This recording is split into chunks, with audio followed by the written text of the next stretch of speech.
Vendosja e kufizimeve nga Banka e Shqipërisë për kredit për blerjen e shtëpive, sipas ekspertit ekonomist Selami Xhepa, do të prek më shumë blerjen e banesave të dyta, shtëpitë e pushimit ose blerjet e pasurive të patundshme për investime. Madje sipas tij, masa duhet të ishin edhe më kufizuese për ata që duan kredi për investime në disa banesa. Për banesat e para, rregullat janë pak më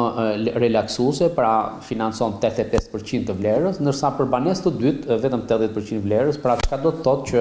ka një diferencim, i cili në gjykimin tim mund të ishte ndoshta edhe më i fortë sa i takon banesave të dyta, sepse banesat e dyta edhe të tjerat janë çështje investimi, dhe kur bëhet fjalë për investim, duhet që investitori të demonstrojë kapacitete financiare të mjaftueshme. Kredia e re për blerje banesash gjatë vitit të 2024, sipas të dhënave zyrtare, arriti rekord historik, prej gati 55 miliard lekësh, gjë që sipas ekspertit Xhepa mund të përbëjë rrezik për stabilitetin financiar. Kemi një ekspozim gati 2 miliard euro,